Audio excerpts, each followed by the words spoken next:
नमस्कार, रीवा 24 के ताजा तरीन अंक के साथ मैं शैलेंद्र। सबसे पहले प्रमुख खबरें। राष्ट्रीय पल्स पोलियो अभियान की हुई शुरुआत। आयुक्त नगर निगम संस्कृति जैन को बनाया गया सिवनी जिले का कलेक्टर। आकाशीय बिजली गिरने से 52 वर्षीय व्यक्ति की मौत और नवविवाहिता की संदिग्ध परिस्थितियों में मौत। मायके पक्ष के लोगों ने दहेज को लेकर हत्या करने का लगाया आरोप। इन खबरों सहित अन्य खबरें अब विस्तार से। राष्ट्रीय पल्स पोलियो अभियान की शुरुआत आज मेडिकल कॉलेज से की गई। जिले भर में 23 जून से 25 जून तक राष्ट्रीय पल्स पोलियो अभियान चलाया जा रहा है। इस दौरान 3 दिन तक निर्धारित बूथों पर पोलियो की खुराक दी जाएगी। उसके बाद घर घर जाकर पोलियो की दवा पिलाई जाएगी। रीवा जिले में लगभग 4 लाख बच्चे चिन्हित किए गए हैं जिन्हें पोलियो की दवा पिलाई जानी है। पल्स पोलियो अभियान की शुरुआत आज रीवा के श्याम शाह चिकित्सा महाविद्यालय से की गई। इस अवसर पर मेडिकल ऑडिटोरियम में collector Pratibha Pal, medical college के डीन डॉक्टर सुनील अग्रवाल सहित मेडिकल स्टाफ, एएनएम और हजारों की संख्या में अभिभावक गण मौजूद रहे। शहर के अलावा गांवों में भी अभियान को लेकर लोगों में रुचि देखी गई। आपको बता दें कि अभियान की शुरुआत में बच्चों को पोलियो ड्रॉप पिलाकर की गई। संयुक्त राष्ट्र संघ ने 1988 में विश्व को पोलियो मुक्त करने का अभियान आरंभ किया था। भारत में दिल्ली सरकार ने 1993 से 1998 तक स्वास्थ्य मंत्री रहने के दौरान डॉक्टर हर्षवर्धन ने दिल्ली में पल्स पोलियो कार्यक्रम की शुरुआत की थी। ये 1995 में राष्ट्रीय स्वास्थ्य योजना में भी शामिल होकर देशव्यापी अभियान में परिणत हुआ। भारत का स्वास्थ्य मंत्रालय, विश्व स्वास्थ्य संगठन, यूनिसेफ और रोटरी इंटरनेशनल जैसी संस्थाओं ने इनमें अहम भूमिकाएं निभाई। इसके अलावा अनेक नेता, मंत्री, कलाकार, खिलाड़ी, नामचीन लोगों ने इसका प्रचार किया। इस दौरान 2 बूंद जिंदगी की वाकई एक मुहावरे की तरह सबकी जुबान पर रहा। स्थानीय स्तर के स्वास्थ्य कार्यकर्ताओं ने भी इसमें भूमिका निभाई और सामाजिक संगठनों ने भी। यदि पूरा देश इसमें एक होकर नहीं लगता तो आज हम इस स्थिति में नहीं पहुंच पाते। हालांकि पोलियो से मुक्ति का औपचारिक प्रमाण पत्र भारत को अब मिला है, पर हम पहले ही इसका एहसास करा चुके थे। विश्व स्वास्थ्य संगठन WHO ने पहले ही भारत को पोलियो ग्रसित देशों की सूची से बाहर कर दिया था। 24 अक्टूबर 2012 को ही हमने स्वयं को पोलियो मुक्त देश मानकर आयोजन किया था। उसी दिन भारत की ओर से विश्व स्वास्थ्य संगठन ने कहा कि अब हमें 2014 तक पोलियो मुक्त देश घोषित कर दिया जाए। ध्यान रखिए कि 24 अक्टूबर को विश्व पोलियो दिवस भी मनाया जाता है। वस्तुतः विश्व स्वास्थ्य संगठन केवल इसकी पुष्टि करना चाहता था। कलेक्टर रीवा प्रतिभा पाल ने आम जनमानस से एक बार फिर पल्स पोलियो अभियान को सफल बनाने की अपील की है। ये पल्स पोलियो अभियान का कार्यक्रम है वो रीवा जिले में आयोजित हुआ है और इसमें अपने यहाँ जितने भी सभी जगह बूथ बनाए गए हैं पूरे जिले भर में, सभी बूथों पर आज ये पोलियो ड्रॉप बच्चों को पिलाई जा रही है। इसमें 3 दिन का जो 23, 24, 25 का कार्यक्रम है वो बूथ पर दवा पिलाने का है। इसके बाद में हम लोगों ने होम विजिट्स रखे हैं, यानी जो ऐसे बच्चे रहेंगे, जो हमारा टारगेट ग्रुप है वो लगभग 4 लाख बच्चे हैं रीवा जिले में। और कोई बच्चा यदि बूथ पर आने से छूटता है तो होम विजिट के दौरान हम लोग उनको आइडेंटिफाई करेंगे और उनको भी इसमें कवरेज में लाने का प्रयास करेंगे। इस पल्स पोलियो अभियान की एक खास बात यह है कि इसमें मीजल्स और रुबेला के भी उन्मूलन पर ध्यान दिया गया है और इसमें ये ध्यान रखा गया है कि ऐसे बच्चे जो मीजल्स और रुबेला के टीका से छूटे हुए हैं, हम उनको भी आइडेंटिफाई करें और उनको भी वैक्सीनेशन के कवरेज में लाएं, जो कि बहुत ही सराहनीय पहल है। तो हम लोगों का प्रयास रहेगा कि हम ऐसे भी बच्चों को आइडेंटिफाई करें और वैक्सीनेशन आने वाले समय में हम लोगों का ये भी टारगेट रहेगा कि वैक्सीनेशन से हमारे यहाँ कोई भी बच्चा न छूटा रहे और उनको समय पर वैक्सीन की डोज मिले। पल्स पोलियो में अभी चूँकि 3 दिन का अपना बूथ स्तरीय कार्यक्रम है तो 3 दिन के बाद में होम विजिट्स होंगे, उनमें ऐसे बच्चे आइडेंटिफाई होंगे और उनको हम लोग फिर ढूंढ करके उनको भी पोलियो ड्रॉप लाएंगे। करंट की चपेट में आने से 5 वर्षीय बालक गंभीर रूप से घायल हो गया। इलाज के लिए रीवा लाया जा रहा था कि रास्ते में ही उसने दम तोड़ दिया। अमरपाटन के रहने वाले श्यामलाल साकेत ने बताया कि उनका बच्चा घर के पीछे खेल रहा था। आंधी तूफान में बिजली के तार नीचे आ गए, जिस पर बच्चों ने ध्यान नहीं दिया और उसमें फंस गए। इसके बाद घर से फोन पर सूचना आई कि बच्चा करंट की चपेट में आ गया है। बच्चे को लेकर रीवा संजय गांधी अस्पताल आ ही रहे थे कि रास्ते में उसने दम तोड़ दिया। बच्चे का नाम पार्थ बताया जा रहा है, जिसकी उम्र 5 वर्ष है। पार्थ निराला। कितने वर्ष का? वो 5 वर्ष का था। क्या कैसे घटना हो गई? वो अपने मामा के यहाँ था, ये नादन बरहिया है अमरपाटन।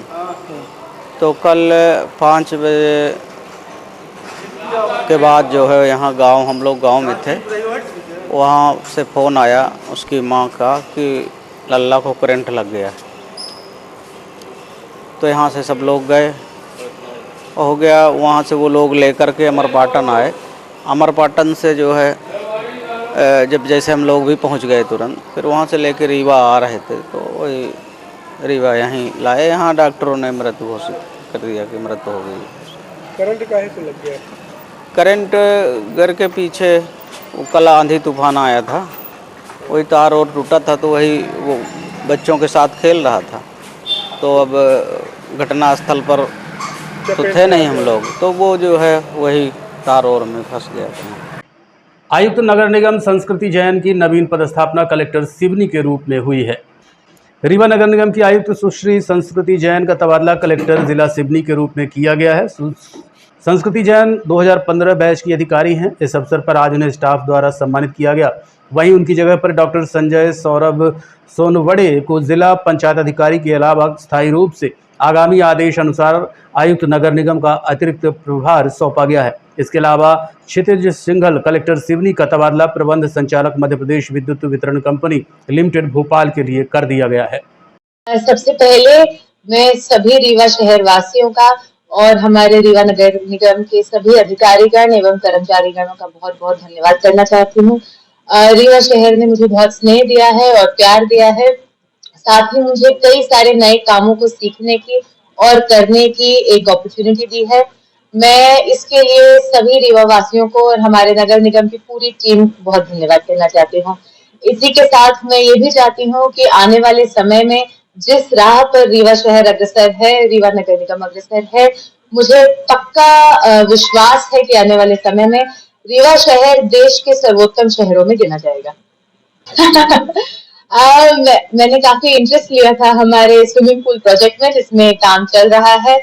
तो स्विमिंग पूल प्रोजेक्ट मैं चाहती हूँ कि एक मेरे लिए बड़ी उपलब्धि रहेगी जब हमारा ये पुराना 1980 का स्विमिंग पूल वापस ओलंपिक स्तर का स्विमिंग पूल बनते हुए खेल प्रतियोगिताओं में बहुत यूज में आएगा। साथ ही में मेरे समय में अमृत योजना के अंतर्गत हमने बहुत सारी नई स्कीमें शुरू की। हमने सीवेज प्रोजेक्ट को पुनः रिस्टार्ट किया, हमने वाटर सप्लाई प्रोजेक्ट को शुरू किया, हमारा लेगेसी वेस्ट का डिस्पोजल हुआ, हमारा रीवा का waste to energy plant commission हुआ है। तो मुझे लगता है मेरे इस लगभग 1.5 साल के कार्यकाल में मुझे बहुत कुछ देखने को और करने को मिला है। साथ ही हमारा रीवा शहर इस बार 45th रैंक पे स्वच्छ सर्वेक्षण में आया था और हमने GFC 3 स्टार रेटिंग भी अचीव की थी। इस वर्ष मैं आशा करती हूँ कि रीवा शहर वासियों की मदद से हम 5 स्टार रेटिंग। आकाशीय बिजली गिरने से 52 वर्षीय व्यक्ति की मौत हो गई। गंगेव तहसील के मनगवा थाना अंतर्गत दुबही के रहने वाले अजय मिश्रा ने बताया कि उनके बड़े भाई नंदलाल मिश्रा बन रहे नए घर के पास थे। उसी समय बारिश शुरू हुई। समय कोई 1:30 बजे के आसपास रहा होगा। बारिश के कारण पेड़ के नीचे चले गए और आकाशीय बिजली की चपेट में आ गए। इलाज के लिए उन्हें पहले प्राइवेट अस्पताल लाया गया, जहां डॉक्टरों ने उन्हें संजय गांधी अस्पताल के लिए रेफर कर दिया। डॉक्टरों ने मृत घोषित कर दिया। बिजली की घटना हुई, आकाशीय बिजली गिरी है ये 1:30 बजे के लगभग दुबही गांव में। तो मेरे बड़े भाई आदरणीय नंदलाल मिश्रा जी का स्वर्गवास हो गया है, देवलोक गमन हो गया है और वो 52 वर्ष के थे। दुबही गांव है, थाना मनगवा अंतर्गत, तहसील गंगेव और दुबही कला गांव है। खेत नहीं था, वो नया घर बन रहा था, अभी बना है। उसके पीछे आम का पेड़ है और आम के पेड़ के नीचे ही वो गए होंगे। एक तरफ मंदिर है, तो वहीं पे ऐसी घटना घटी है। पानी और बिजली काफ़ी कड़क के साथ आई है। तो मुझे बताया गया, तो मैंने वहाँ से तत्काल बोला कि रीवा लेके आइए, और फिर हमने मिनर्वा हॉस्पिटल में ले जाके पहले वहाँ पे एडमिट किया, लेकिन वहाँ बताया गया कि शायद नहीं है। फिर उन्होंने बोला कि संजय गांधी भी आप ले जाइए। संजय गांधी ले आया तो यहाँ भी दिखाया गया। तो सिमरिया थाना अंतर्गत नवविवाहिता के संदिग्ध परिस्थितियों में हुई मौत का मामला प्रकाश में आया है, जिसके चलते मायके पक्ष के लोगों ने दहेज को लेकर प्रताड़ित करने का आरोप लगाया है। सिमरिया थाना अंतर्गत धरी गांव में ब्याही निशा द्विवेदी पति राकेश द्विवेदी की संदिग्ध परिस्थितियों में मौत हो गई। इसके बाद परिजनों ने ससुराल पक्ष के लोगों पर दहेज के लिए प्रताड़ित करने और हत्या करने का आरोप लगाया है।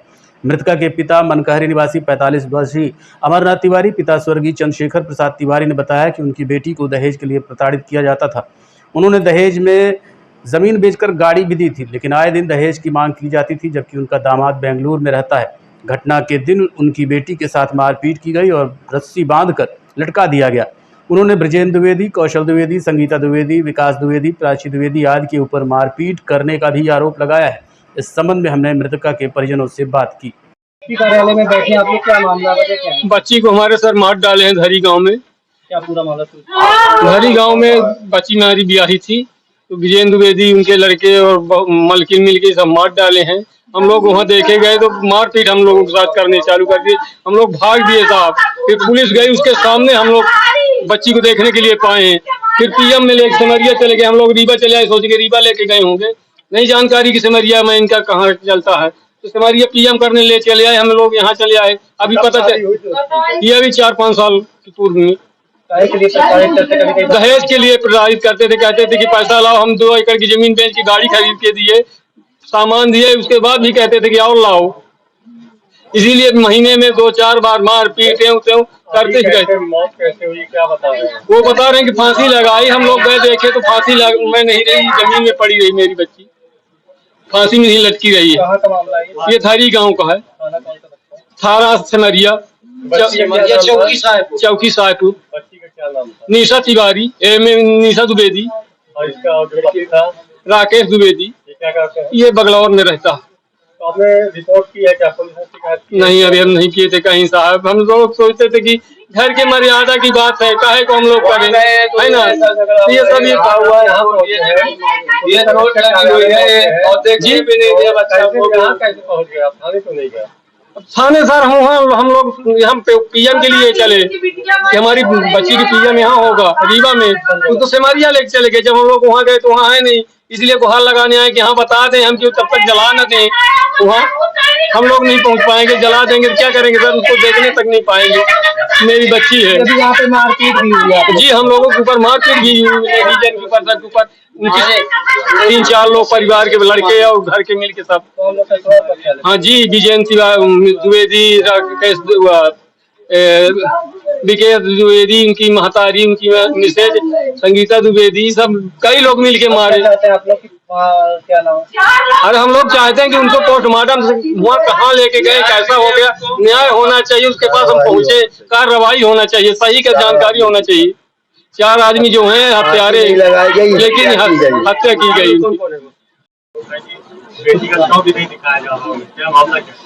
ये थाना सिमरिया अंतर्गत एक गांव है ग्राम धरी में जो है एक नवविवाहिता मर्ग का मामला आया है संज्ञान में, जिसमें निशा द्विवेदी, पति का नाम राकेश कुमार द्विवेदी, जो ग्राम धरी के रहने वाले हैं। तो निशा द्विवेदी जो है उनका नवविवाहिता मर्ग प्रकरण है, जिसमें माँ के पक्ष जो है वो उनका ये कहना है कि उनके साथ कोई घटना हुई है, ये सामान्य मृत्यु नहीं है। मुझे ये आरोप है कि शव को लेकर पहले कहीं और चले गए हैं और इन्हें दिखाया भी नहीं जा रहा, तो शव अभी कहाँ? नहीं, जैसा थाना प्रभारी से बात करने पर बताया गया है कि शव का पोस्टमार्टम सिमरिया से कराया जाकर परिजनों को सुपुर्द किया गया है। और अभी माँ के पक्ष का स्वयं बताया कि शव जो है, जो ग्राम धरी है, जो ससुराल है, वहाँ पहुँच गया है। अभी इनके साथ बात की गई है, ये वहाँ कैसे जाएंगे जो अपनी बेटी? ये ऐसा संज्ञान में इन्हीं के द्वारा मेरे को बताया गया है कि हम जब अपनी बच्ची को देखने के लिए गए तो हमारे साथ मारपीट की भी घटना हुई है, इनके द्वारा ऐसा बताया गया है। हमने थाना प्रभारी से भी बात की है, परिजनों को समझाई दी जाकर। इनका कहना है कि हम वापस से दाह संस्कार में शामिल होना चाहते हैं। हमने इनको बोला है कि आप बिल्कुल सम्मिलित हों। थाना प्रभारी से बात की गई है, हमने उनको बताया कि इनको जो भी जरूरत सुरक्षा है वो प्रदान की जाएगी। संघ लोक सेवा आयोग की परीक्षा आज रीवा में भी आयोजित की गई, जिसमें कुल 5,652 परीक्षार्थी शामिल हुए। मध्य प्रदेश लोक सेवा आयोग द्वारा रविवार 23 जून को 110 पदों के लिए प्रारंभिक परीक्षा आयोजित की गई। जानकारी के मुताबिक इसमें 15 डिप्टी कलेक्टर, 22 डीएसपी, 10 वाणिज्य कर निरीक्षक और 7 पद अतिरिक्त सहायक विकास आयुक्त के और अन्य पद हैं। ये परीक्षा 2 सत्रों में 55 जिला मुख्यालय केंद्रों में आयोजित की गई, जिसमें पहला पेपर सुबह 10 बजे से 12 बजे तक और दूसरा पेपर 2:15 से 5:15 तक हुआ। प्रदेश भर में लगभग 1,83,000 अभ्यर्थी इस परीक्षा में शामिल हुए। वहीं रीवा में 5,652 परीक्षार्थी शामिल हुए। परीक्षा को लेकर ये अफवाह भी उड़ाई गई कि एमपीपीएससी प्री का पेपर लीक हो गया है, लेकिन इसको लेकर मध्य प्रदेश लोक सेवा आयोग ने भ्रामक खबर बताया है और कहा है कि अफवाह फैलाई जा रही है। अगर ऐसी अफवाहें फैलाई जाएंगी तो कार्रवाई की जाएगी। वहीं सूत्रों की माने तो टेलीग्राम ग्रुप में QR कोड पर 2500 रुपये जमा करने पर संबंधित पेपर मिल रहे हैं। हालांकि आयोग ने इसे साफ तौर पर भ्रामक करार दिया है। फिलहाल हमने परीक्षा देने आए परीक्षार्थियों से बात की, जिन्होंने कहा कि उनके पेपर अच्छे गए हैं। नहीं, अच्छा पेपर था, बेहतर था। और इस बार ज्योग्राफी का पेपर ज़्यादा कुछ पूछा गया, अच्छा है। और उसके बाद कंप्यूटर से कुछ क्वेश्चन थे और कुछ मतलब मेन चीज़ था कि आज इस बार ज्योग्राफी से क्वेश्चन ज़्यादा पूछे गए थे। अच्छा पेपर बहुत अच्छा था और पेपर इजी टू मॉडरेट था और करंट के क्वेश्चंस आए थे, आर्थिक सर्वेक्षण से बहुत सारे प्रश्न आए थे और इस बार जो है वो खनिज से भी बहुत सारे प्रश्न देखने को मिले। मतलब ऑल ओवर अगर देखें तो पेपर जो था वो पिछली बार वाले से थोड़ा टफ था, बट अच्छा पेपर था। मतलब पढ़ने वाले विद्यार्थियों को बहुत लाभ हुआ होगा इससे। कौन सा अटेम्प्ट है? मेरा 3rd अटेम्प्ट है। आप बता दीजिए क्या नाम है आपका? मेरा नाम स्मृति है। आज क्या का पेपर था आप लोग का? आज MPPSC का पेपर था, प्रीलिम्स का, और वो बहुत अच्छा गया था। पिछले मुकाबले बहुत इजी था। कितने सेट में होते हैं ये पेपर? ये 3 स्टेज में होता है, प्रीलिमिनरी, मेंस और इंटरव्यू होता है। ये प्रीलिमिनरी एग्जाम था। हाई स्पीड बाइक चालक की लापरवाही से आज एक बड़ी दुर्घटना होते होते बची। देश सहित रीवा में इन दिनों युवाओं को बाइक में स्टंट करना बहुत सुहाता है। आए दिन बाइक पर फर्राटे भरते ये युवा काल की तरह चलते हैं, जो खुद तो दुर्घटना का शिकार होते हैं। इनकी वजह से कई लोग घायल हुए हैं, यहाँ तक कि कुछ की तो जान भी चली गई। लेकिन इनकी आदतों में कोई सुधार नहीं आया। अभियान के समय निश्चित जगह पर ये धीमा कर लेते हैं, लेकिन बाकी सड़क में शहर के भीतर ये 100 से 150 की स्पीड में चलते हैं। ऐसा भी एक मामला आज महाराजा होटल के समीप देखने को मिला, जब एक हैरियर कार सवार पुराने बस स्टैंड से सिरमौर चौराहे की ओर जा रहा था। तभी महाराजा होटल की ओर से आ रहे बाइक सवार ने दरवाजे पर जोरदार ठोकर मारी। कार सवार ने बताया कि स्पीड 100 से ऊपर ही रही होगी, जिससे उनकी कार का 1.5 से 2 लाख का नुकसान हुआ है। उन्होंने कहा कि गनीमत है कि मैं कार में सवार था, अगर बाइक में सवार होता तो शायद ही बच पाता। फिलहाल पुलिस ने बाइक को जब्त कर लिया है और युवकों की तलाश की जा रही है। कार सवार का कहना है कि वो उन युवकों को पहचानता भी है। मैं बस स्टैंड की तरफ से इधर अपनी गाड़ी हैरियर से ऐसे ही लेफ्ट में टर्न ले रहा था, तो इस तरफ से महाराजा होटल की साइड से एक मोटरसाइकिल वाला, जिसमें 2 लोग सवार थे, करीबन 100-125 की स्पीड से आकर के उन्होंने मेरे दरवाजे में हिट किया। बहुत तेज़ आवाज़ आई और मैंने जैसे गाड़ी पार्क लगाई, उनको पकड़ने का प्रयास किया तो वो वापस भाग गए। अब वो गाड़ी चोरी की थी, क्या थी ये जानकारी नहीं है। तो 1.5-2 लाख का नुकसान तो मेरा ही हो गया है। अब मैं कैसे करता हूँ क्या नहीं है, लेकिन मैं चाहता हूँ कि इनके खिलाफ FIR दर्ज हो और इन लोगों के खिलाफ लगाम लगे जो तेज़ राहट में गाड़ी चला रहे हैं।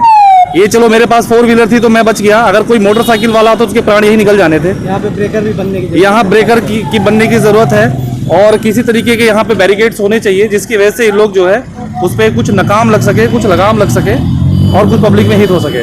धन्यवाद। गाड़ी छोड़ी उन्होंने और वो गाड़ी छोड़ के बस भाग गए पीछे की तरफ। मैं पकड़ नहीं सका, हालांकि पहचानता हूँ मैं, लेकिन पकड़ गाड़ी अभी पुलिस वालों ने थाने पे ले ली है और संभवतः जो है उसकी FIR दर्ज कराई जाएगी। देखते रहिए रीवा 24 न्यूज़। मिलते हैं छोटे से ब्रेक के बाद। हड्डी जोड़ एवं रीढ़ रोग तथा स्त्री रोग एवं प्रसूति रोग का इलाज एक ही छत के नीचे। विघ्नहर्ता hospital and trauma centre, hotel landmark के पास, रतहरा, रीवा। डॉक्टर संतोष सोनी, पूर्व चिकित्सक, बॉम्बे हॉस्पिटल, मुंबई। हड्डी जोड़ एवं रीढ़ रोग विशेषज्ञ, छोटे चीरे एवं दूरबीन विधि द्वारा हाथ तथा पैर की हड्डियों का ऑपरेशन। गठियाबात, जटिल एवं बिगड़े हुए फ्रैक्चर का बेहतर इलाज करते हैं डॉक्टर संतोष सोनी। विघ्नहर्ता हॉस्पिटल ट्रॉमा सेंटर में ही स्त्री एवं प्रसूत रोग विशेषज्ञ डॉक्टर शैलजा सोनी भी उपलब्ध हैं, जिनकी देखरेख में नॉर्मल डिलीवरी, सिजेरियन ऑपरेशन एवं बच्चेदानी से संबंधित ऑपरेशन की बेहतर सुविधा। संतानहीन दंपत्ति तत्काल संपर्क करें।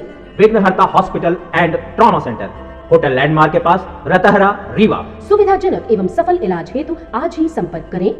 विघ्नहर्ता hospital and trauma centre, hotel landmark के पास, रतहरा, रीवा। मोबाइल नंबर 7828781983 अथवा 8462956774 पर।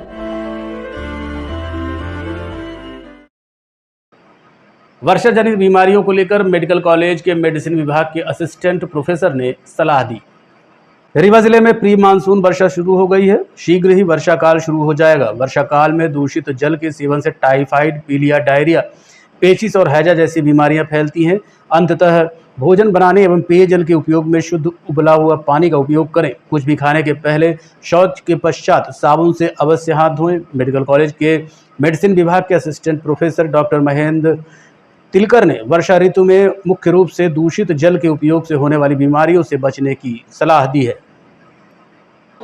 देखिए, जब बारिश स्टार्ट होती है, जैसे अभी प्री मानसून समय चल रहा है, तो वर्षा काल के समय में अधिकतर जो पानी है वो दूषित हो जाता है।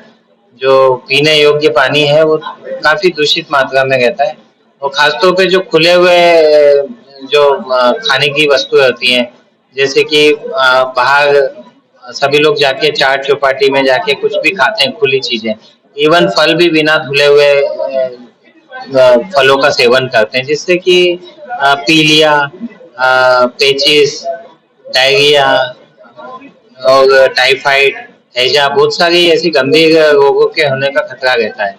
तो हमें कोशिश करना चाहिए कि जितना हो सके हमें वर्षा काल के समय में खुली हुई चीजों का सेवन ना करें, और हमेशा खाने से कुछ भी खाने से पहले अपने हाथों को स्वच्छता से धो लें, और शौच जाने के बाद भी अपने हाथों को धोएं अच्छे से, जिसे हम लोग बोलते हैं कि 8 स्टेप्स वॉशिंग ऑफ हैंड्स। तो अच्छे से दोनों हाथों को रगड़ रगड़ के धोएं, जिससे कि किसी भी तरह की कीटाणु जीवाणु हमारे हाथों में ना हो और हम उनका खाने के साथ में ना ले लें, जो कि बीमारियों का संक्रमण का कारण हो सकता है।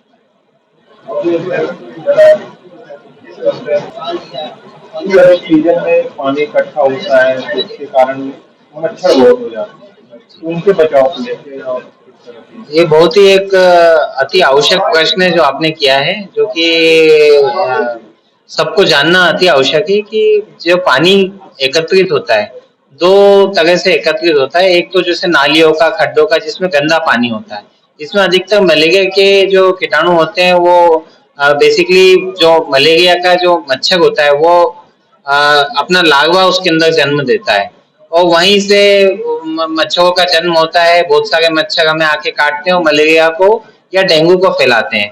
तो सबसे इम्पोर्टेंट चीज है कि जो नालियां स्वच्छ रहें, बहती हुई नालियां होना चाहिए। रुकी हुई नालियां हैं वो लार्वा को जन्म देंगी, और बहती हुई नालियां में क्या, लार्वा बह जाएगा। दूसरा, खड्डों को पूरी तरह से भर दें, क्योंकि अगर उसमें गंदा पानी रहेगा तो वो अगेन मलेरिया को जन्म देगा। अब ये तो हुई बात गंदे पानी की। दूसरा, अगर स्वच्छ पानी जैसे कि कूलर हो गया या कोई टूटा हुआ टायर हो गया, डब्बा हो गया, उसमें स्वच्छ पानी रहता है, उसके अंदर डेंगू के जो मच्छर हैं वो ग्रो होते हैं। तो इन सब के लिए हमें या तो कोई भी अगर वेस्ट ऑयल है वो हम डाल दें नालियों में, खड्डों में, अगर हम नहीं उनको क्लीन करा सकते हैं तो नाली के ऊपर या पानी के ऊपर जब तेल की परत जम जाएगी तो लार्वा उसमें जन्म ही नहीं ले पाएंगे। तो ये एक तरीका है। दूसरा, हमें मच्छर। देखते रहिए रीवा 24 न्यूज। मिलते हैं छोटे से ब्रेक के बाद। Painting point group of institutions BCI, PCI, AICTE नई दिल्ली व उच्च शिक्षा मध्य प्रदेश शासन द्वारा मान्यता प्राप्त तथा APSU रीवा और RGPV भोपाल से संबद्ध painting point group of institutions. हमारे यहाँ नियमित पाठ्यक्रमों में law courses BA LLB, LLB, LLM, BCom LLB, BBA LLB, management courses MBA, IT, finance, marketing, HR, BBA, pharmacy courses D pharmacy, B pharmacy, pharmacy के अलावा BA all group, BBA, BCA, BCom, BSc, CS, PCM, BSc, CPZ, BSc biotech, MSc physics, chemistry, computer science व biotech, MA history, sociology, economics, MCom, MSW, PGDCA उपलब्ध हैं। सन 2002 से लगातार आपकी सेवा में तत्पर Pentium point group of institutions. हमारे यहाँ उपलब्ध सुविधाएं, high tech infrastructure, highly qualified and experienced faculties, free bus facility for separate boys and girls, 500 computers with high-tech computer lab, AC auditorium, research level biotech lab, free e-library and e-journals। तो हमारा पता याद रखें। हमारा हेड ऑफिस है 24 हेडगेवार नगर, college चौक, रीवा। हमारे college campus हैं Karahiya Simaria road, Rewa और हरदी सिमरिया रोड, रीवा। अधिक जानकारी के लिए हमें इन नंबर्स पर संपर्क करें। अपने बच्चों के उज्जवल भविष्य के लिए संपर्क करें Pentium point group of institutions. शासकीय कन्या स्नातकोत्तर महाविद्यालय में 10वां अंतर्राष्ट्रीय योग दिवस 21 जून को मनाया गया। 21 जून को शासकीय कन्या स्नातकोत्तर महाविद्यालय रीवा में प्राचार्य डॉक्टर विभा श्रीवास्तव की अध्यक्षता में 10वां अंतर्राष्ट्रीय योग दिवस स्वयं और समाज के लिए योग थीम पर मनाया गया। महाविद्यालय के ऑडिटोरियम में योग दिवस पर कई कार्यक्रम आयोजित किए गए, जिसमें योग प्रशिक्षक के रूप में प्रभात तिवारी प्रशिक्षक रहे। विशिष्ट अतिथि के रूप में महाविद्यालय के वरिष्ठ प्राध्यापक डॉक्टर शशि सिंह, विभागाध्यक्ष जंतु विभाग एवं इतिहास विभाग के विभागाध्यक्ष डॉक्टर महेंद्र मणि द्विवेदी, डॉक्टर रचना श्रीवास्तव, विभागाध्यक्ष समाजशास्त्र doctor Geeta Singh, doctor Saroj Goswami, doctor SG Srivastava उपस्थित रहे। महाविद्यालय के योग प्रभारी डॉक्टर सुधा सोनी एवं डॉक्टर शिल्पा शर्मा क्रीड़ाधिकारी, डॉक्टर सुभाष सेंगर सहायक प्राध्यापक इतिहास की योग कार्यक्रम में महत्वपूर्ण भूमिका रही। महाविद्यालय के अधिकारी कर्मचारी एवं छात्र छात्राएं भी इस दौरान उपस्थित रहीं। कार्यक्रम के दौरान डॉक्टर शिल्पा शर्मा की योग शिक्षा पर किताब का विमोचन भी किया गया। आज के अंक में इतना ही। देखते रहिए रीवा 24 न्यूज़। नमस्कार।